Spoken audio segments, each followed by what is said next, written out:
తెలంగాణ ప్రభుత్వం అభయహస్తం గ్యారంటీలో మరో పథకాన్ని అమలు చేసేందుకు కసరత్తు చేస్తోంది. లోక్సభ ఎన్నికలకు ముందే మరో ఎన్నికల హామీని అమలు చేసేందుకు సిద్ధమవుతోంది. అసెంబ్లీ ఎన్నికల సమయంలో ఇచ్చిన 6 గ్యారంటీల్లోని హామీల్లో ఇప్పటికే 4ని సర్కార్ అమలు చేసిన విషయం తెలిసిందే. భద్రాచలం కేంద్రంగా ఇందిరమ్మ ఇళ్ల కార్యక్రమాన్ని ఇవాళ ప్రభుత్వం ప్రారంభించనుంది. ఈ కార్యక్రమానికి సీఎం రేవంత్ తో పాటు డిప్యూటీ సీఎం భట్టి విక్రమార్క, మంత్రి శ్రీనివాస్ రెడ్డిలు హాజరవుతారు. అధికారులు ఇప్పటికే ఏర్పాట్లు పూర్తి చేశారు.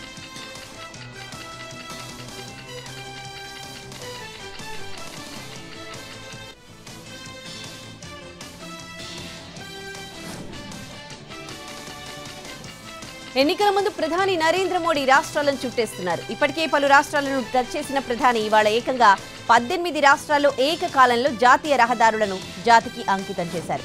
వర్చువల్ గా రహదారుల ప్రారంభోత్సవాన్ని పూర్తి చేశారు. వేల కోట్లతో 18 రాష్ట్రాల్లో నిర్మించిన రోడ్లను ప్రజలకు అందుబాటులోకి తీసుకొస్తారు. బీజేపీ అధికారంలోకి వచ్చినప్పటి నుంచి జాతీయ రహదారుల నిర్మాణానికి అధిక ప్రాధాన్యత ఇస్తోంది. ఇలా ఏకకాలంలో 18 రాష్ట్రాల్లో రహదారులను ప్రారంభించడం ఇదే మొదటిసారి.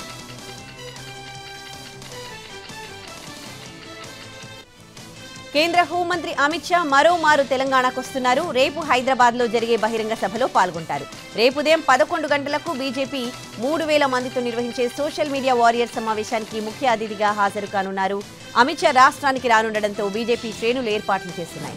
లోక్సభ ఎన్నికల్లో సోషల్ మీడియా వారియర్స్ ఎలా పనిచేయాలి, ఏ అంశాలను ప్రజల్లోకి తీసుకెళ్లాలి, ప్రజలను ఆకర్షించేలా పోస్టులపై దిశానిర్దేశం చేయనున్నారు. ఈ సమావేశానంతరం మధ్యాహ్నం ఎల్వీ స్టేడియంలో నిర్వహించే బూత్ అధ్యక్షులు, ఆ పై స్థాయి నేతలతో షా సమావేశం కానున్నారు. 25,000 మంది బూత్ అధ్యక్షులు, ఆ పై స్థాయి నేతలు ఈ సమావేశానికి రానున్నారు.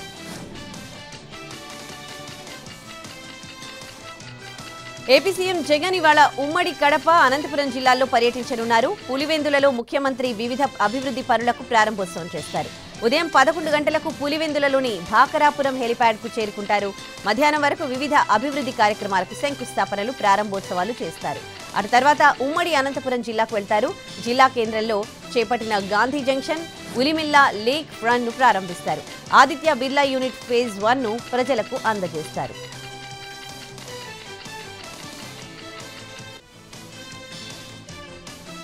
టీడీపీ, బీజేపీ, జనసేన పార్టీల ఉమ్మడి సమావేశం ఇవాళ జరగనుంది. హైదరాబాద్ లో జరిగే ఈ సమావేశంలో కేంద్ర మంత్రి షెకావత్ తో పాటు టీడీపీ చీఫ్ చంద్రబాబు, పవన్ పాల్గొంటారు. ఈ ఉమ్మడి సమావేశంలో సీట్ల సర్దుబాటు, అభ్యర్థుల ఖరారుపై కసరత్తు చేయనున్నారు. ఏపీ బీజేపీ తరపున సమావేశానికి పురంధేశ్వరి హాజరు కానున్నారు. ఇప్పటికే షెకావత్, పవన్ మధ్య భేటీ జరిగింది. 30 అసెంబ్లీ స్థానాల్లో జనసేన, బీజేపీ ఎక్కడెక్కడ పోటీ చేయాలనే అంశంపై చర్చించారు. Paderu, Visakha north, P Gannavaram, Kakinada urban, Ungutur, Kadiri, Madanapalle, Kalahasti, Kaikaluru నియోజకవర్గాల్లో పోటీకి ప్రతిపాదన పెట్టింది బీజేపీ. ప్రతిపాదిత స్థానాల్లో నుంచి 6 స్థానాల్లో బీజేపీ పోటీ చేసే అవకాశం ఉంది. బాపట్ల జిల్లా అద్దంకి మేదరమెట్లలో జరిగిన సభ సక్సెస్ అయింది. అత్యంత ప్రతిష్టాత్మకంగా వైసీపీ చేపట్టిన సిద్ధం సభ విజయవంతమైంది. సిద్ధం సభకు లక్షలాదిగా ప్రజలు హాజరై సీఎం వైఎస్ జగన్ ప్రసంగాన్ని ఉత్సాహంగా విన్నారు. కార్యకర్తలు, అభిమానులతో సభకొచ్చే అన్ని దారులు నిండిపోయాయి. రోడ్లని కిక్కిరిసి హృదయాలు ఒక్కటయ్యాయి. సభ ప్రాంగణంలో ఎంతమంది ఉన్నారో సభ బయట అంతమంది కంటే ఎక్కువే ఉన్నారు. ఈ నెల 14న వైసీపీలో చేరుతున్నట్టు ప్రకటించారు కాపు ఉద్యమ నేత ముద్రగడ పద్మనాభం. సీఎం జగన్ కు మద్దతుగా ఉండాలని నిర్ణయించుకున్నట్టు చెప్పారు. ఎలాంటి కండిషన్ లేకుండా వైసీపీ చేరుతున్నట్టు చెప్పారు ఆయన. వైసీపీ మరోసారి అధికారంలోకి వచ్చిన తర్వాత పదవి ఇస్తే తీసుకుంటానన్నారు. సంక్షేమ పథకాలను పేదలకు అందించినందుకే వైసీపీ తరపున తన వంతు కృషి చేస్తానన్నారు ముద్రగడ. 14న సాయంత్రం వైసీపీలో చేరుతున్నట్టు స్పష్టం చేశారు.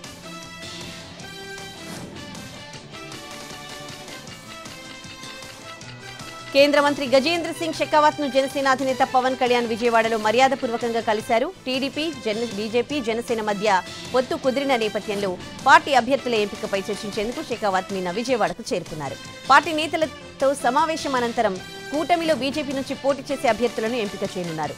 పొత్తులో భాగంగా భాజపాకు 6 అసెంబ్లీ, 6 లోక్సభ స్థానాలు కేటాయించినట్టు ప్రచారం జరుగుతోంది.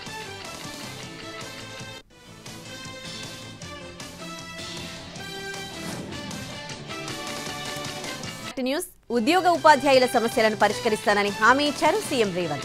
10 ఏళ్లుగా ప్రభుత్వానికి సమస్యలు విన్నవించే అవకాశం తెలంగాణలో ఉద్యోగులకు రాలేదని అన్నారు. ఎన్సీఆర్హెచ్ఆర్డీఓలో ఉద్యోగ ఉపాధ్యాయ సంఘాలతో సీఎం సమావేశమయ్యారు. కార్యక్రమంలో ఐటీ మంత్రి దుద్దిళ్ల శ్రీధర్ బాబు, టీజేఎస్ అధ్యక్షుడు కోదండరాం, ప్రభుత్వ సలహాదారు వేం నరేందర్ రెడ్డి తదితరులు పాల్గొన్నారు. టీజీఓ, టీఎన్జీఓ, రెవెన్యూ, పంచాయతీరాజ్, విద్యుత్ సంఘాల నేతలు తమ సమస్యలను సీఎం దృష్టికి తీసుకెళ్లారు. డీఏ ఇతర అంశాలపై మంత్రివర్గంలో చర్చించి నిర్ణయం తీసుకుంటామని సీఎం హామీ ఇచ్చారు. సమస్యల పరిష్కారానికి ఇప్పటికే మంత్రివర్గ ఉపసంఘం ఏర్పాటు చేశామన్నారు. బీఆర్ఎస్ కు వరుస షాక్లు ఇస్తున్నారు ఆ పార్టీ నేతలు. ఢిల్లీలో తెలంగాణ ఇన్ఛార్జ్ తరుణ్ చుగ్ సమక్షంలో బీజేపీలో చేరారు 5 గులాబీ పార్టీ నేతలు. సీతారాం నాయక్, సైదిరెడ్డి, గెడం నగేష్, జలగం వెంకట్రావుతో పాటు కాంగ్రెస్ నేత శ్రీనివాస్ గోమాసా కూడా కాషాయ కండువా కప్పుకున్నారు. బీఆర్ఎస్ నేత మహబూబాబాద్ మాజీ ఎంపీ సీతారాం నాయక్ బీజేపీలో చేరారు. ఆయనకు మహబూబాబాద్ లోక్సభ టికెట్ దక్కే అవకాశం ఉంది.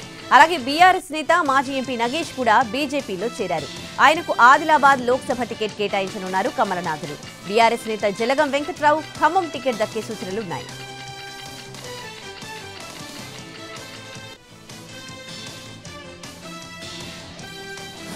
ఎంపీ ఎన్నికల తర్వాత తెలంగాణలో డబుల్ ఇంజిన్ సర్కార్ వస్తుందన్నారు బీజేపీ ఎంపీ లక్ష్మణ్. మున్ముందు బీజేపీలోకి మరిన్ని వలసలుంటాయని చెప్పారు.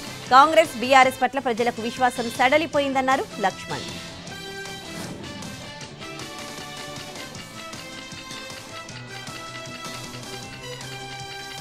కేంద్రంలో మళ్లీ అధికారంలోకి వచ్చేది ఎన్డీఏ ప్రభుత్వమేనని ట్వీట్ చేశారు బండి సంజయ్. త్వరలో ఎన్నికలున్నాయని తెలిసి కూడా తెలంగాణ ముఖ్యమంత్రి రేవంత్ రెడ్డి ప్రధాని మోడీకి విజ్ఞప్తి చేయడానికి ఇదే కారణమన్నారు. వచ్చేది మోడీ ప్రభుత్వమేనని గుర్తించి పలు విజ్ఞప్తులు చేశారన్నారు. అందుకని తెలంగాణ ప్రజలు బీఆర్ఎస్, కాంగ్రెస్ కు ఓట్లు వేసి తమ ఓటును వృధా చేసుకోవద్దని సూచించారు బండి సంజయ్.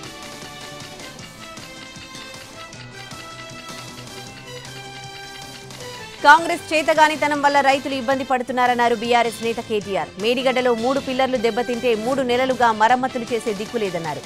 కేసీఆర్ ముఖ్యమంత్రిగా ఉంటే జాతీయ, అంతర్జాతీయ కాంట్రాక్టర్లను తీసుకెళ్లి పట్టుబట్టి రిపేర్ చేయించేవారన్నారు.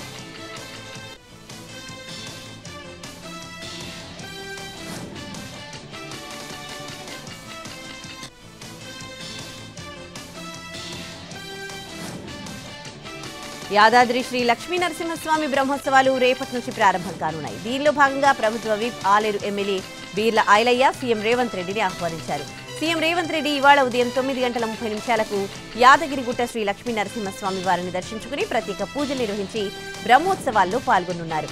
సీఎంతో పాటు డిప్యూటీ సీఎం భట్టి విక్రమార్క, మంత్రులు, దేవాదాయ, అటవీ శాఖ మంత్రి కొండా సురేఖ, రోడ్లు, భవనాల, సినిమాటోగ్రఫీ శాఖ మంత్రి కోమటిరెడ్డి వెంకటరెడ్డి, వ్యవసాయ శాఖ మంత్రి తుమ్మల నాగేశ్వరరావు, ఇరిగేషన్ శాఖ మంత్రి ఉత్తమ్ కుమార్ రెడ్డి గారు, రెవెన్యూ సమాచార శాఖ మంత్రి పొంగులేటి శ్రీనివాసరెడ్డి, ఐటీ శాఖ మంత్రి దుద్దిళ్ల శ్రీధర్ బాబు, పంచాయతీరాజ్ శాఖ మంత్రి సీతక్క, రవాణా శాఖ మంత్రి పొన్నం ప్రభాకర్, ఎక్సైజ్ పర్యాటక శాఖ మంత్రి జూపల్లి కృష్ణారావులు పాల్గొననున్నారు.